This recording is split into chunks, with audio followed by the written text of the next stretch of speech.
Well, good morning, West Ham fans. Could this have been the shortest press conference in West Ham history?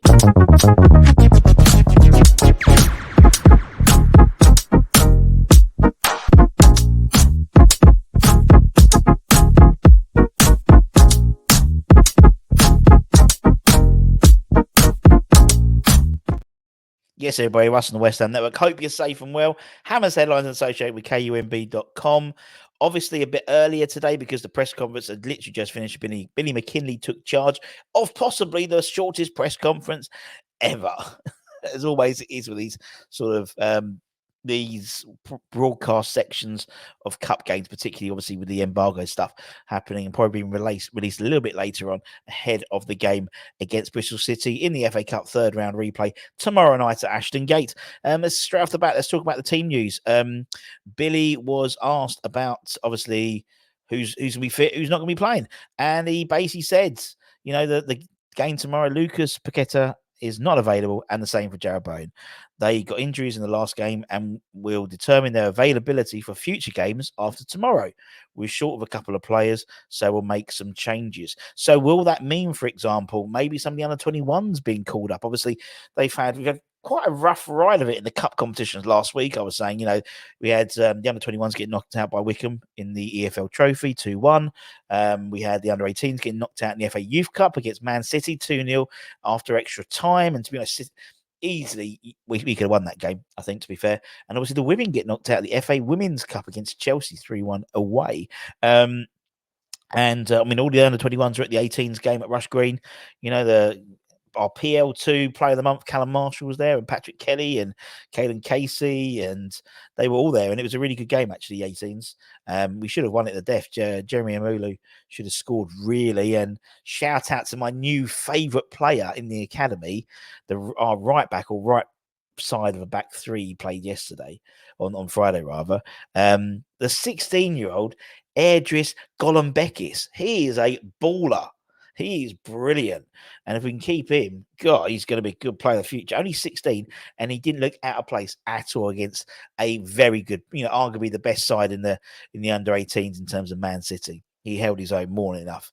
Team news, we'll have to wait and see. I'm going to do our predicted 11. I'm not going to have a clue. We know who's not going to be. He didn't mention Michail Antonio. Michail Antonio was actually asked, he's taken to Twitter, or is it podcast? I can't remember, talking about how the FA, the third round replay shouldn't be played during the winter break, because they are technically in a winter break now, or it'd be, half are on the winter break now and then half they sort of swap. But actually we have a couple of weeks afterwards, if I remember correctly, to be fair, after the yes. No, we don't. No, we don't. We have a couple of weeks. Depends if we win tomorrow. And then we might have a 2-week break. Otherwise, we'll be playing on the 27th, 28th. Asked specifically about that. He said, well, I wasn't aware. I've not seen the quotes. The way they've structured the breaks is hybrid, so they struggle to fit the fixtures in. So I'm not really looking too deeply into the fixture dates. The players play a lot of games and the calendar is congested, but that's the way it is. Our players are certainly used to having these number of games, and we're delighted we're progressing in so many competitions. And obviously we are in the midst of January, and obviously the January transfer window. Asked about signings, he's probably the worst person. He said, I'm probably the worst person to be asked that question, but January is always difficult in which to do business, and we'll continue to work with the players we've got. Speaking about January transfers, we'll be doing the Rusty Rumour Roundup tonight. That's an old picture, but so this afternoon, so keep an eye on that. That'll be about lunchtime today, live, with latest updates on Grace, on Jack Clark, on everyone. And we'll give you also the Rusty Rumour ratings, the original Rumour ratings, plus also we'll give you the list so far. I think it's about 50 now, which is pretty impressive, 15 days in. Obviously, Bristol City, they brought 9,000 fans. Didn't bring so much to Preston North End of the way, did they, the other day? So just shows you. Trip up London rather than up north. Asked about Bristol City, what he's expecting of them. He was saying it's a difficult game. We had no surprises in the first game. I think they fully deserved their draw. I would agree. We had some opportunities to probably increase our lead after we scored early, but the game was really difficult. And going there, it will be a full house, a midweek FA Cup replay and a big game with a good atmosphere. So we're looking forward to it, and we're confident we can produce a performance that will certainly put us through. And obviously, the winners will then play either Blackpool or Forest. They're playing their replay, obviously, this week as well. So there is an incentive at home. There's a home game as well, so an incentive, and that'll be the weekend of the 27th, 28th. It's going to be quite interesting, I think, in terms of the outset, in terms of who we play, because I think I generally think we may play a couple of the kids, just because of youthful exuberance more than anything.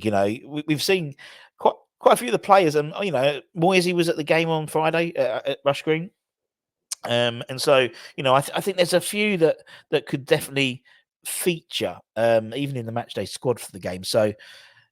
And the fact is, because we're not playing. If we was playing like Liverpool, Anfield next round, I could see I see that Signals Bell turning up again. To be honest, but I don't think it will. And after Tuesday, we then play again on Sunday against Sheffield United. So. And then we'll see what happens in terms of Bowen's progress, in terms of Paqueta's progress. I don't think either will probably feature on Sunday, but maybe the week after. No.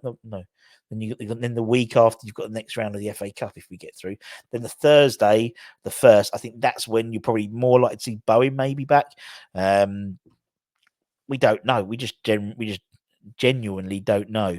But he was asked an interesting question. The relative success of us in terms of European progress, will that set us in good stead in terms of going into the game against Bristol City? And he was quite complimentary about what he done. It's slightly difficult as they're a Championship side, but it's a really big game for them in that aspect. We go away every other week in the Premier League and have to produce performances to get results, and it'll be no different on Tuesday. We're going to have to play well and deal with the atmosphere, which we're looking forward to. We have to play in big front of big crowds and big atmospheres in every home game as well. So that'll add to the occasion, I think. And we're looking forward to the game. And we know that Ashton Gate is a complete sellout for the game. Every ticket's gone, apparently. So it's going to be rocking. It's going to be rocking. So obviously BBC are covering it as well, because they half expect there being an upset as well. They don't just pick the game to the fun of it. So it's going to be a massive challenge, and that's why I'd like to see some of the kids actually give them a go, because I think actually it's a type of challenge they could well thrive in. Not all of them, because at the same time, I think that what showed against Wickham in the EFL Trophy was a lack of physicality, and Bristol are a very physical side, obviously, and Liam Manning will know about them very well, because Liam Manning was the under-23 coach at the time. Was it under? No, it was under-23 at the time when they won the PL2, so he may well know of some of those players. Obviously, he wouldn't have worked with them directly, but he would know of them. So let's wait and see. But anyway, don't forget to check out thesearemybrand.com for the latest news, reviews, and opinions. I'll be back later on with the transfer rumour roundup at lunchtime. And we might even do a little evening show as well, maybe, just to make up for the fact this is early.